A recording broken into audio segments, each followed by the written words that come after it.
After I lost sight, my boyfriend asked his friend to pretend him because he thought I was too clingy. But when I nestled in his friend's arms, he regretted it. Maeve, you've got the wrong person. The one who's your boyfriend, Benedict. He reached out and took my hand. I quickly shook him off, stepping back in disgust and retreating into his friend's arms. Benny, your friend is such a joker. How could I not recognize my own boyfriend? By now, Benedict was utterly panicked. 2 months after losing my sight in a car accident, I overheard my boyfriend, Benedict Radcliffe, talking to someone. Maeve is way too clingy.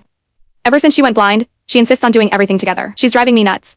So I had Benjamin step in and take care of her for a few days. She hasn't suspected a thing. Benjamin Peralta was his close friend. I pretended I hadn't heard anything and left quietly. When I returned home, Benjamin gently hugged me from behind. Where have you been, babe? I missed you so much. When I heard Benedict's voice, I even wondered if I was hearing things. He seemed to be hanging out with his friends. While they were talking, someone mentioned my name. Ben, Maeve is blind now. Are you really okay with leaving her home all by herself? Someone asked. What choice do I have? Benedict sounded a little irritated. She's just too clingy. Ever since she lost her sight, I've been stuck taking care of her. Even if I step away for a moment, she cries nonstop. It's so annoying. The others started teasing him. That just means she likes you too much. She can't live without you. Now that she can't see, of course, she's going to cling to you even more. Benedict snorted, his tone arrogant. Still, I can't just let her have her way. So I had Benjamin step in and take care of her for a few days. She hasn't suspected a thing. It's for the best. I can finally have some peace and quiet. Benjamin? Someone exclaimed. That rich heir actually agreed to it? Benjamin's the only one who has a build and voice similar to mine. Benedict replied. I had to beg him for a long time before he finally agreed. And I even accepted his one condition. And what is that? He didn't say. He just told me he'd bring it up when the time comes. Benedict paused, then said nonchalantly, given his status, we'd be the ones asking for a favor.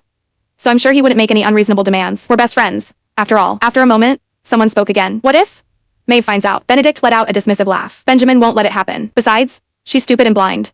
How could she possibly notice? Even if she does, all I have to do is say a few sweet words. She loves me so much, and there's no way she'd leave me. Another round of laughter followed. When it grew quiet again, a woman's voice rang out. All right, enough with this boring topic. Aren't you guys here to celebrate my return? Stop ruining the mood. I recognized that voice. It belonged to Amelia Simmons, Benedict's childhood sweetheart. She was also the only girl in their circle. Got it, princess?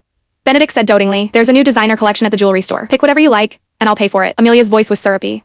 That's more like it. The others started teasing them. It was clear they were all used to seeing how close Amelia and Benedict were. Come on, Amy!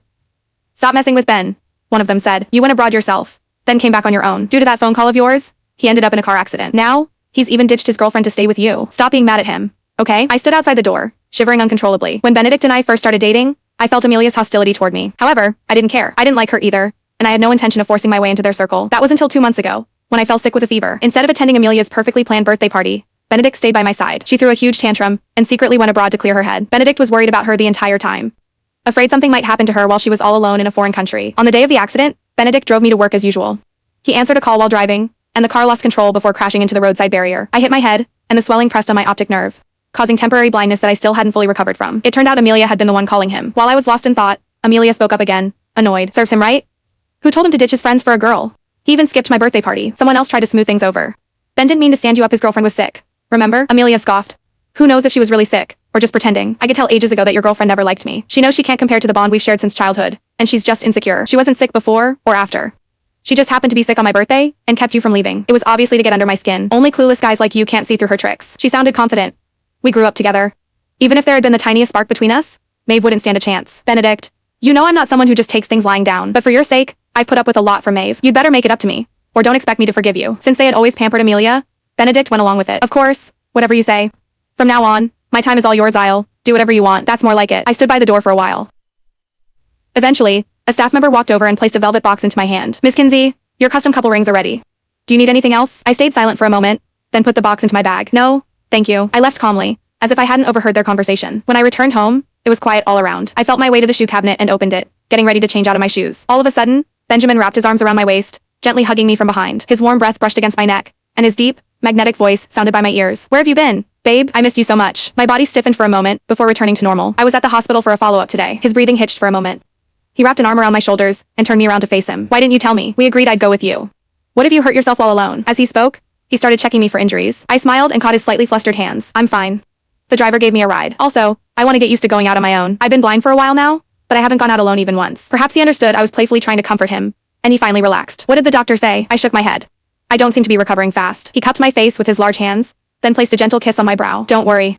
With me here, you'll recover in no time. In truth, I'd been lying. The swelling in my brain had mostly gone away. My vision hadn't fully recovered, but I could at least make out some blurry outlines. I watched as Benjamin bent down to open the shoe cabinet, then took out a pair of bunny ear slippers. He knelt before me, holding my ankle as he helped me slip them on. My vision was hazy and doubled, but for some reason, when his fingers slowly brushed over my ankle bone, I sensed a trace of almost obsessive devotion hidden in that faintly trembling touch. I wasn't actually familiar with Benjamin. I only knew he came from an elite family and had powerful backing. Even Benedict, self-centered as he was, And always calling Benjamin his best friend, was careful around him, and made an effort to stay in his good graces. Before this, I barely interacted with Benjamin. We'd only seen each other at a few gatherings. He always sat in a dim corner, turning down anyone who tried to approach him. He was cold and quiet, completely unapproachable. But whenever I turned my head, our eyes would always meet. His deep, dark eyes concealed his emotions, like a predator lurking in the shadows, locked onto its target. Instead of looking away whenever I caught him, he'd continue staring. I figured he probably didn't like me, and I tried not to care. It seemed like I had been wrong. After changing my shoes, Benjamin lifted me up by the waist. His build was indeed very similar to Benedict's, but if I paid attention, he was a little taller, and his arms were much stronger. He set me down on the couch, bracing his hands on either side of my thighs,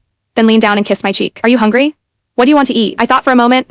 Buffalo wings. Okay, Benjamin answered. He turned on the TV and switched the music channel before heading into the kitchen. We had a housekeeper, but whenever he was home, he'd do the cooking. I should have noticed it sooner. At first, I noticed his voice sounded a little different, but he brushed it off by saying he had a cold. I didn't question it, but Benedict had never been a considerate person, and he never stepped into the kitchen. When I was hospitalized after the accident, he often disappeared without a trace. But ever since I was discharged and returned home, he'd been by my side. After losing my sight, I had felt insecure.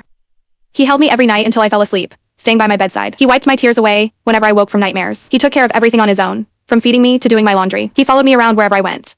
Even when I used the bathroom, he'd wait outside, afraid I might get hurt. He always kissed me while calling me babe. But in the 6 months I'd been with Benedict, he never once called me that. He only ever called me by my name. I thought he had changed, or that he was trying to help me cope with my blindness. In truth, Benedict had replaced himself with Benjamin,